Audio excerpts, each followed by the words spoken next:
Salut ses amis en Jésus-Christ et bon dimanche à tous. Nous méditons autour des paroles de Dieu pour le 6e dimanche du temps ordinaire l'année A. Et notre thème est celle-ci.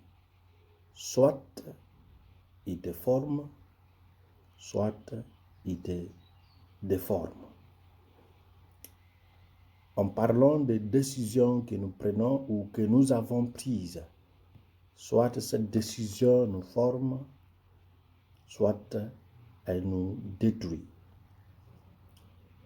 L'Église nous donne le livre de Ben Sirac le Sage, chapitre 15, de verset 15 à 20. La première lettre de Saint Paul aux Corinthiens, chapitre 2, verset 6 à 10.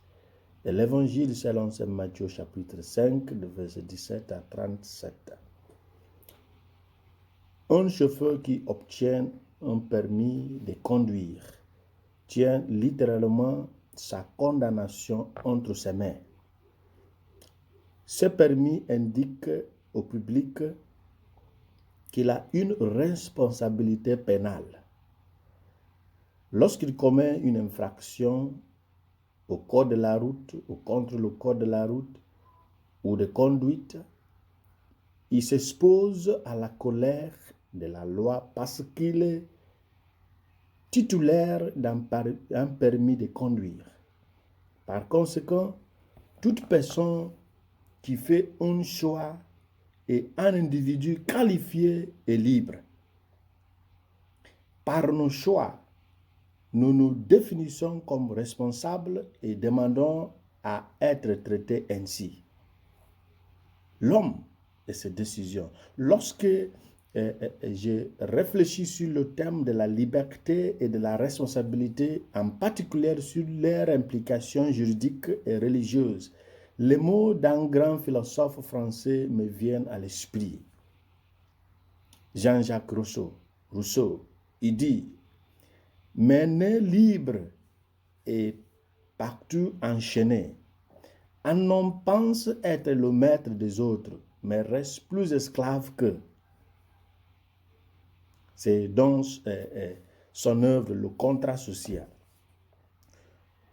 Selon Jean-Paul Sartre, l'homme est pleinement responsable de sa nature, de son choix et de son mode de vie. Il y a un autre écrivain dont ces propos m'intéressent. C'est G.O.B. Spreadman, lorsqu'il disait « Les choix faits, qu'ils soient bons ou mauvais, nous suivent pour toujours et affectent chacun sur son chemin d'une manière ou d'une autre. » Il y a un secret impardonnable, selon Max Brooks, dans son œuvre World War Z, An Oral History of the Zombie War. Brooks disait, « Vous ne pouvez blâmer personne d'autre que vous-même.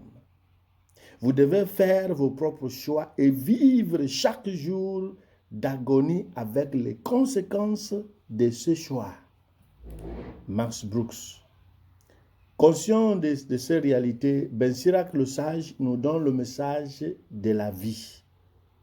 Respecter les commandements nous sauvera, nous gardera. La clause, tends la main pour ce que tu veux, pousse plus loin la place de la liberté et de la responsabilité. Il dit, tends la main pour ce que tu veux. Sirac supprime le blâme sur Dieu comme la source du mal, car beaucoup soutiennent que puisqu'il a tout créé et que rien n'existait en dehors de lui, le mal doit venir de lui.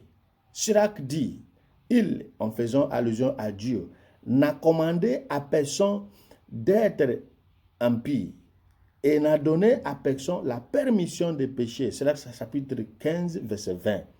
C'est parce que la sagesse est parfaite, Dieu qui est la sagesse est parfaite. C'est par l'esprit et non pas par l'intelligence que nous accédons au domaine de Dieu. Et Saint Paul avance cet enseignement sur le sujet de la sagesse. Il parle de la sagesse par excellence, qui est Dieu lui-même. Cette conscience n'est accessible que par la puissance de l'Esprit Saint et non par l'intelligence humaine. C'est pourquoi il dit,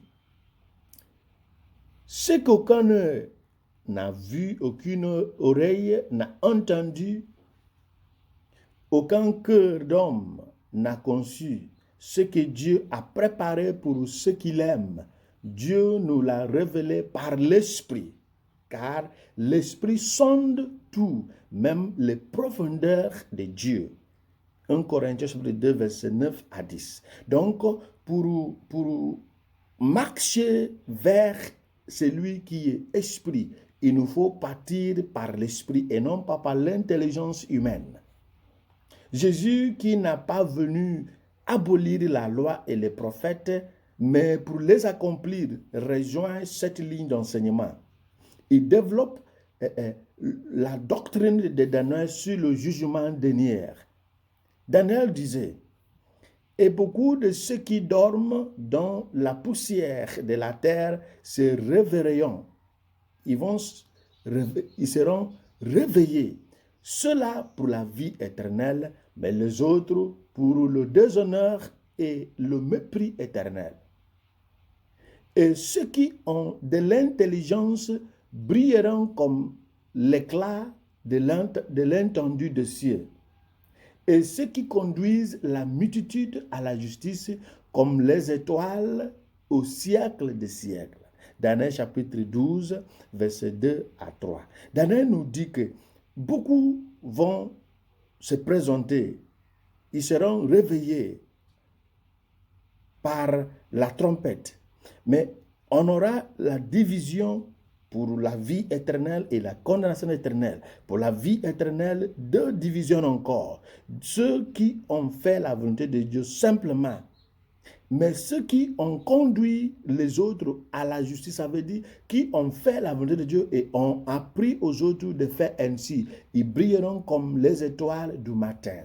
Ça veut dire qu'ils auront une place spéciale, une place d'honneur. Jésus avance la place. La phrase de « Et ceux qui conduisent la multitude à la justice brilleront comme les étoiles pour le siècle des siècles. » Dans le langage de Jésus, ils seront appelés grands dans le royaume des cieux. Mais qui sont ces grands hommes et ces grandes femmes? Jésus dit qu'ils doivent passer par la simple, il va passer de la simple mémorisation de la loi à l'enseignement de la loi.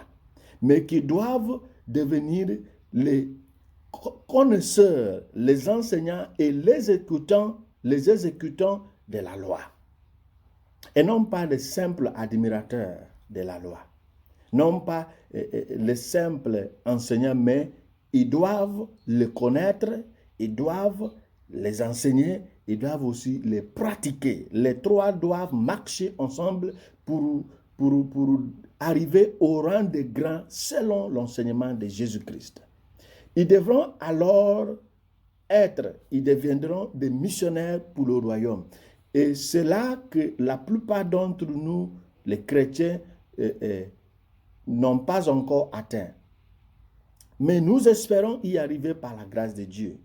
Les marques de la loi que Dieu a dites à Moïse comprennent. Écoute, ô Israël, l'Éternel est notre Dieu.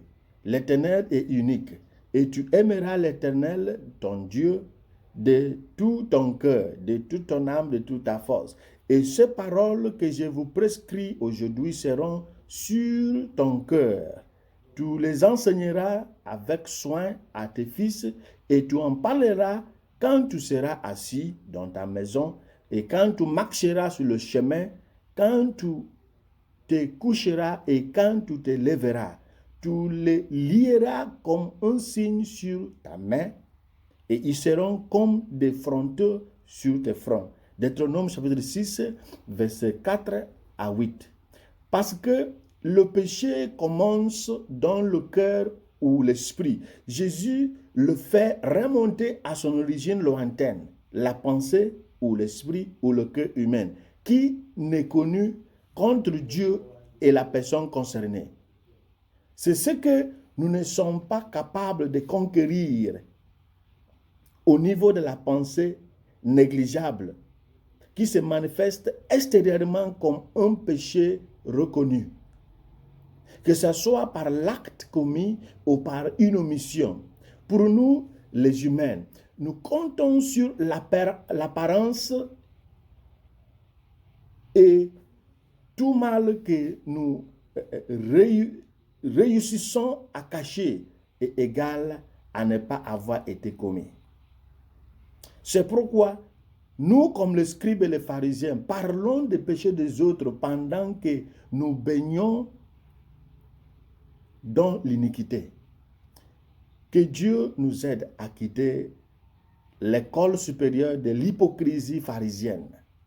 Tant que nous resterons élèves de cette école, la vraie conversion sera loin de nous. Nous devons désobéir aux règles de cette école afin qu'ils puissent nous expulser, nous renvoyer définitivement.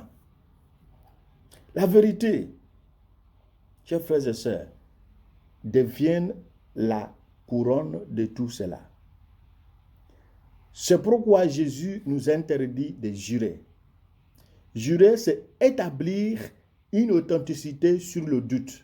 C'est pourquoi Jésus veut que ses disciples soient droits en pensée, droits en parole et droits en acte. Que notre oui soit notre oui et notre non soit notre non.